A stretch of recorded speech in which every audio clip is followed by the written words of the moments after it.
Olá, salve, salve meus queridos amigos. Hoje vamos falar um pouco de montagem de rolamento de roda dianteira. O que eu preciso para montar um rolamento de roda dianteira, por exemplo, esse tipo de rolamento aqui? Posso montar na minha casa? Preciso levar para uma oficina? Que tipo de ferramenta eu preciso? Que tipo de cuidado eu preciso tomar?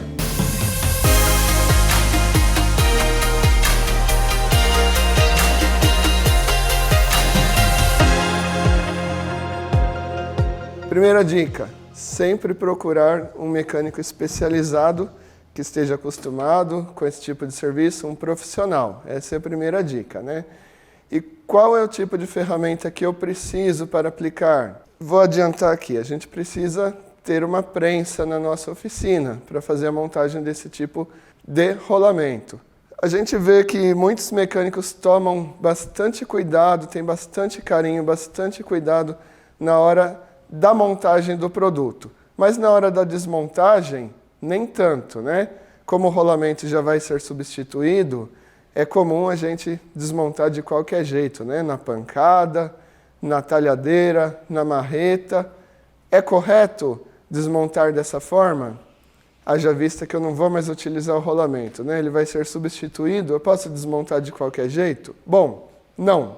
A excelência na montagem começa na desmontagem, tá? Eu devo ter o mesmo carinho, o mesmo cuidado que eu tenho ao aplicar o produto, eu devo ter para desmontar ele também. O que nós recomendamos é, na hora da desmontagem do rolamento, utilizar equipamentos como esse aqui, como um extrator. Eu tenho aqui um exemplo de um extrator de 3 pernas, um extrator aqui de 2 pontos de contato, tá? São exemplos. Existem outros modelos de extratores no mercado também. Eu não vou aqui indicar qual é o melhor, qual é o pior, qual que eu gosto mais, qual que eu recomendo. Não, não vou falar. O ideal mesmo é você utilizar o extrator, tá? Sendo um desse aqui, sendo um diferente, marca A, marca B, não importa. O importante é utilizar.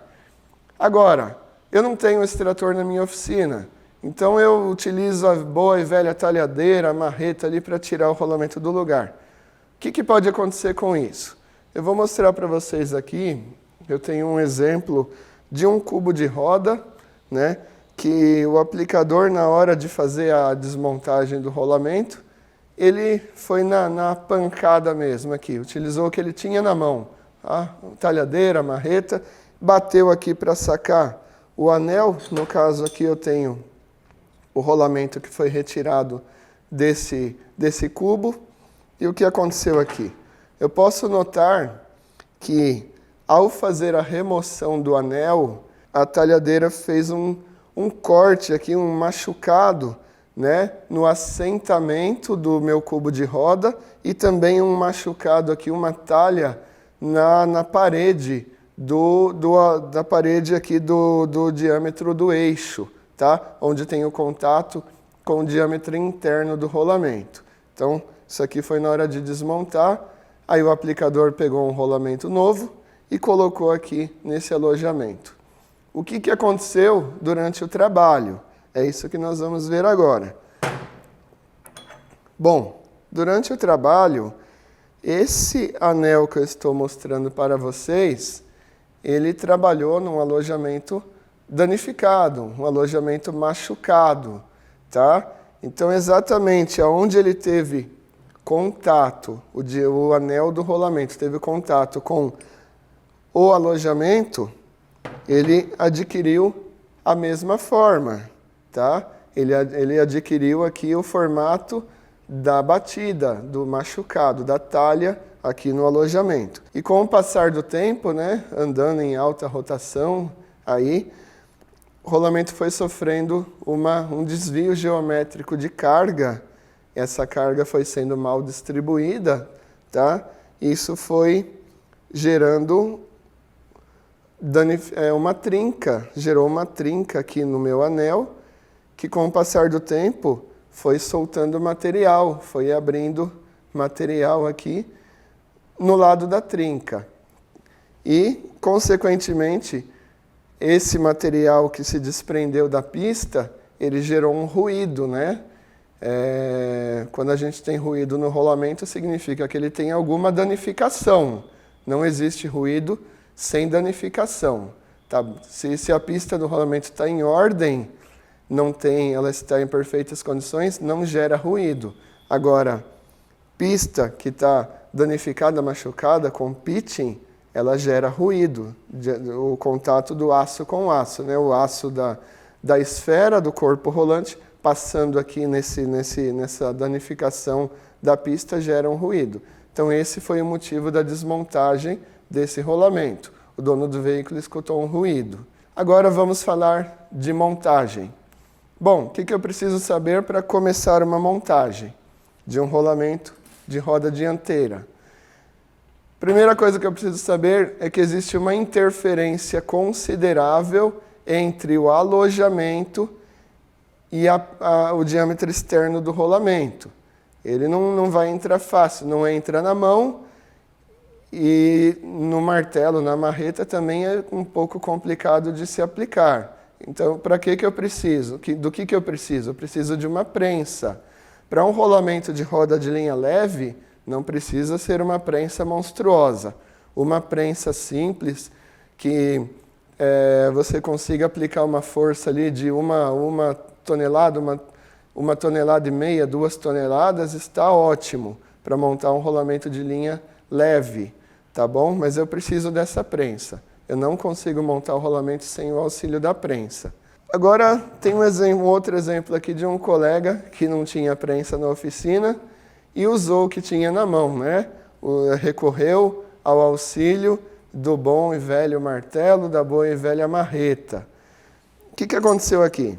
Eu tenho aqui o anel, né? O anel que estava na parte de fora, e aqui vocês estão vendo na tela exatamente o local aonde sofreu alguns golpes aqui, né? Esse rolamento sofreu alguns golpes para ser aplicado.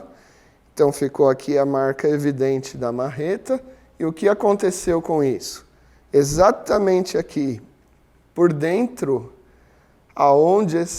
exatamente aonde esse rolamento sofreu o golpe, abriu um buraco aqui também. Houve o desprendimento de material da pista, o que também ocasionou o quê? Como consequência, ruídos, né, durante o trabalho, ruídos na rodagem do veículo do rolamento. Ele precisou ser desmontado por conta do ruído. E o que causou esse ruído? A causa foi a batida na hora da montagem. Consequência, desprendimento de material da pista. Agora, outra dica. Montar o rolamento sempre pelo anel de interferência, né? Eu tenho na minha oficina uma prensa, não vou usar o martelo, não vou usar a marreta, eu tenho a prensa. Legal, parabéns. Mas qual é o cuidado que eu preciso tomar? Na hora de aplicar o rolamento no diâmetro interno, ou seja, a hora que eu for aplicar o rolamento aqui no eixo, né, no cubo de roda, então eu devo aplicar a força no anel interno do rolamento, sempre no anel interno. Aqui é o anel de interferência, eu não posso colocar a força na parte de fora, a força deve ser colocada na parte de dentro. Esse é o anel de interferência para você montar no eixo. Agora, quando eu for aplicar ele no alojamento, na manga de eixo, aí muda o anel de interferência. O anel de interferência passa a ser o diâmetro externo, porque eu estou aplicando aonde? No alojamento. A força deve ser aplicada aqui. Aí vocês estão vendo na tela agora, né, o que acontece com um rolamento que trabalha com um anel de interferência, que foi montado pelo anel de interferência trocado. Ele fica com as pistas danificadas, porque há uma força excessiva das esferas do rolamento contra a sua pista de trabalho. E há o desprendimento de materiais exatamente em cima das esferas. Tá bom? Então, essas são as dicas, né? Utilizar a prensa, montar pelo anel de interferência correto.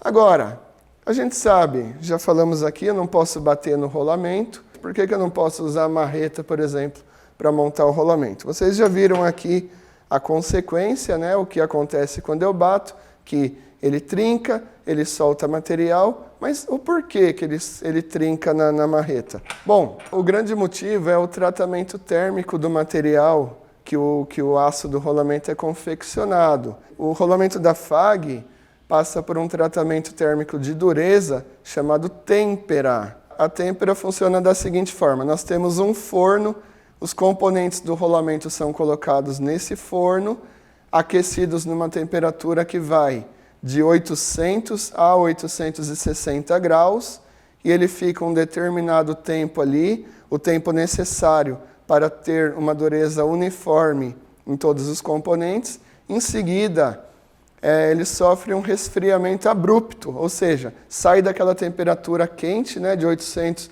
a 860 graus, e os componentes são mergulhados num fluido frio, pode ser um óleo ou água, tá? Mas é um resfriamento abrupto. Isso deixa o material do aço com uma dureza excessiva, tá? E depois ele passa por mais um tipo de tratamento, que é o revenimento. O que é o revenimento? É um tratamento onde os componentes do rolamento são aquecidos novamente, só que numa temperatura menor, tá? Fica um determinado tempo ali e depois ele é resfriado de forma natural. Então a dureza dele diminui um pouquinho, até chegar na casa considerada ideal para o trabalho de um rolamento, que é de 58 a 62 ROC/C de dureza. Essa é a dureza ideal. Ele não é um aço mole, não é um aço doce, como a gente chama, mas também não tem uma dureza excessiva. É a dureza ideal de trabalho, ele tem uma boa tenacidade, uma boa ductilidade, tem um tratamento especial contra calor, contra corrosão, enfim, ele tem todos esses tipos de vantagem, mas ele não pode sofrer impactos excessivos, tá? Essa dureza do rolamento não permite. É diferente de um aço doce, um aço 1010, 1020, por exemplo, que eu posso bater, eu posso derrubar no chão e ele não sofre trincas, ele apenas vai amassar. O rolamento não. Se ele sofrer impactos, ele trinca, tá? E muita gente pensa que se o aço do rolamento trincou, é porque ele está com problema. Não, muito pelo contrário. Se o aço do rolamento trincou com um impacto, é porque ele está bom, é um aço ideal de um rolamento. Lembrando que o rolamento não foi feito para sofrer impactos, ele foi feito para trabalhar com rotação, tá? Com alta velocidade e alta rotação, não com impactos. Então, qualquer impacto na batida, durante a montagem, eu trinco o rolamento. Agora, o rolamento que eu vou aplicar é para um veículo que tem ABS. Eu devo tomar algum cuidado especial para montar o rolamento com o freio ABS? Sim, existe um cuidado especial. O que você precisa saber para montar o rolamento com ABS? Em primeiro lugar, o lugar, né, onde fica o sensor. Qual o lado? Eu tenho dois lados aqui. Eu tenho um lado com uma vedação escura, né, olhando de perto. Olhando de longe parece que é preta, mas olhando de perto você vai perceber que é marrom escura. Olhando do outro lado, no caso desse rolamento aqui, é uma vedação metálica. Que lado eu devo montar? Bom, o lado do sensor sempre para dentro, tá? Que é o sensor que está no rolamento aqui. Eu tenho um sensor embaixo do meu defletor e ele vai fazer a comunicação com o sensor que está no veículo. Então eu devo montar o lado do sensor para dentro. Qual é o lado que está o sensor? Bom, no caso do meu rolamento ele está embaixo da vedação marrom escura. O outro lado aqui metálico, ele não tem sensor nenhum. Esse sensor a gente chama de encoder magnético. Mas como é que eu vou identificar que lado que está o encoder magnético? Bom, eu tenho em minhas mãos uma ferramenta, né, que é própria para isso. Então eu coloco a minha ferramenta aqui desse lado, ó, não acontece nada, tá? Por quê? Porque não tem nada aqui atrás. Virando do outro lado, eu posso perceber que você identificou o sensor aqui. Eu consegui enxergar ele.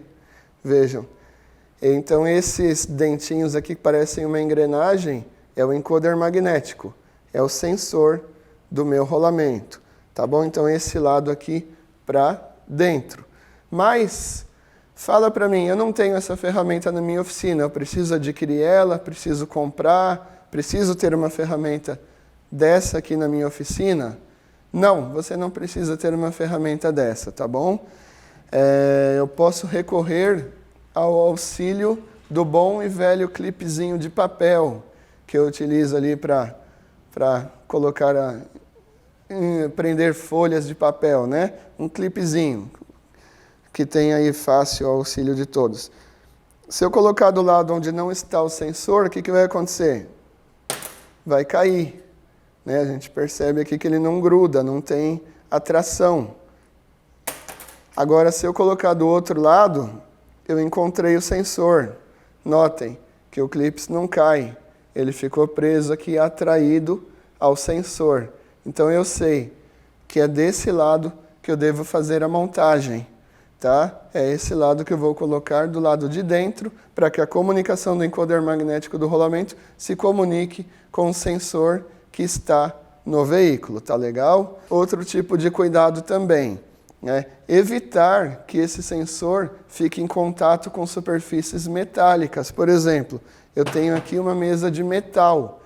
Eu não devo colocar o meu sensor virado para baixo, sempre colocar ele virado para cima. E por que eu utilizei o clipes de papel e não, por exemplo, uma chave de fenda, uma talhadeira, uma chapa de aço? Exatamente por isso. Uma superfície metálica, ela pode danificar, né, tirar a imantação do meu encoder magnético. Já o clips não. Como o clips tem uma superfície pequena, eu posso colocar aqui e ele não vai danificar o meu encoder, não vai tirar a atração do ímã que existe aqui dentro. Bom, espero que tenham aproveitado as nossas dicas, possam exercer uma boa montagem, uma boa aplicação, um bom trabalho. E se ficou alguma dúvida, consulte nosso portal Rap Expert. Lá você vai encontrar mais dicas de montagem de rolamentos de roda e outros produtos da Schaeffler.